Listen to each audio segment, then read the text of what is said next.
आता पहिलं काम म्हणजे वळूची तपासणी करणं. अहो म्हणजे काय डॉक्टर? अहो तेवढ्यासाठी तर तुम्ही आलायसा. चला मग वळूकडे वळू. हळू हळू हळू हळू. म्हणजे काय झालं? नाही माझे काय काय बोला ना. वळूची तपासणी करायची. हा. तो वळूला शोधायचं कुठं? वाईट आहे. अहो काय वळू ठेवला असेल तिथं. या पाटील. अरे पण काय झालं? काय झालं कोणाचं? सांगा पाटील, तुम्ही समजून सांगा. अहो डॉक्टर साहेब, वळू काय एका जागी बांधून राहतो का? सबंध दिवसभर गाय रानामध्ये चरत असतो. मग काय करावं म्हणता? तुम्ही आज निवांत आराम करा. आज मस्त पैकी कोंबडी कापूया जेवाया. तीर्थ घ्यायची सवय सुद्धा त्याचाही बंदोबस्त करू. नाही आपल्याला काय वांधा नाही. नाच गाण्याला नाही, तुमच्या चेहऱ्यावरून तसं वाटतं म्हणून म्हणतो. छे छे छे छे, आज दमलोय फार. मग आज नुसतंच लांबडवा. मग असं करू, उद्या सकाळी आमची कार्यकर्ते मंडळी आहे, होय. वळूचा शोध घेतील. तपासणीसाठी तुमच्याकडून जाऊ. अहो, मग वळूची तपासणी उद्याच करू की? बर बर. पाटील साहेब दमले, rest house. Ram Ram doctor साहेब. राम राम राम राम. फार वेळ झालाय. होय. मला ह्या वळूची तपासणी करून पुढच्या गावाला जायचंय. लय वाजलं म्हणता? मग आलो का साहेबराव? कुठे आहेत? अरे वा. आलो बघा. नमस्कार राम राम, नमस्कार. डॉक्टर वाट बघत्यात. काही एकदम व्यवस्था छान. बरी? ठीक मी आहे. होतो का? बरं. बरं साहेबराव, तुम्ही आता आलाय आज, मी बघतो. वळू. बर बर. येतात आता कार्यकर्ते म्हणजे वळलं घेऊन. असं घेऊन म्हणतात. बसा. बरं बरं. बसा, बसा. इकडे बस. हा, इकडे बरं. बस. हा, बस.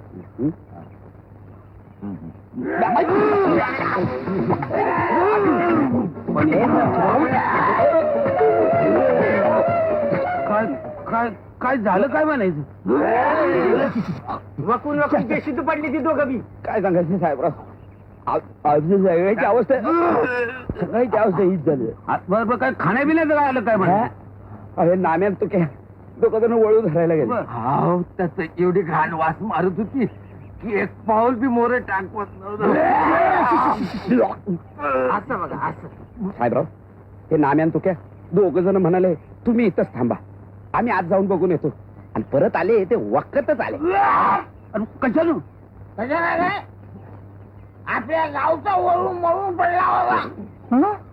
आणि कुजून कुजून इतकी घाण येत होती की काय कुजला होता? म्हणजे मेला असला पाहिजे. त्याशिवाय कसं नक्की. कुजल? हो बरोबर. माणसाला तसं एकटीने थांबता येत नव्हतं. आम्ही म्हणून त्यातनं बाहेर आलो. साहेबराव, आम्ही जा चला. ते चहा करून दे, सूट घालून चालू. जा, जा. काय आतमध्ये चला चला.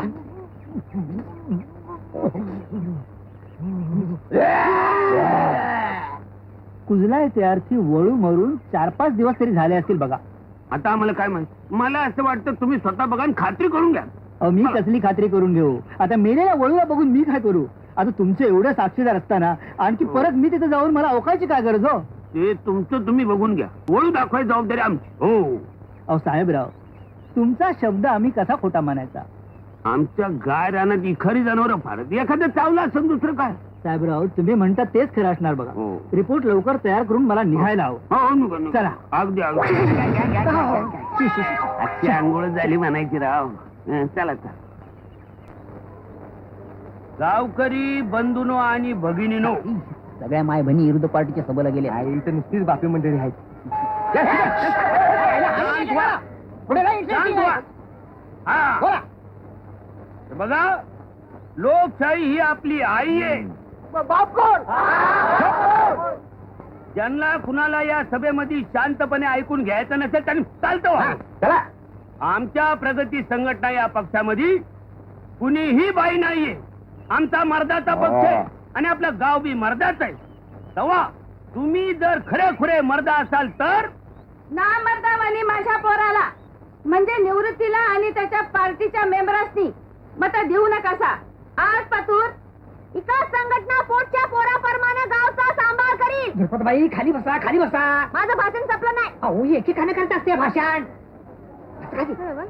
हा, तर मी काय म्हणत होते, घरात आणि शेतात राबणारी माणसं आमच्या संघटनेत आहेत. तेव्हा आमच्या म्हशीला मत द्या. म्हशीला मत देऊन तुम्हाला काय मिळणार आहे? काय मिळणार आहे? शान मिळणार आहे. काय बोला. पण आमचा वस्तारा म्हशीला भादणार आहे. त्योच वस्त्र त्यांची हजामत बी करील. हा. टाळ्या वाजवा. आम्हाला मशीन आलं की तवा म्हशी मोर फुली करा. संघटनेचा विकास हो. विकास संघटनेचा विकास हो.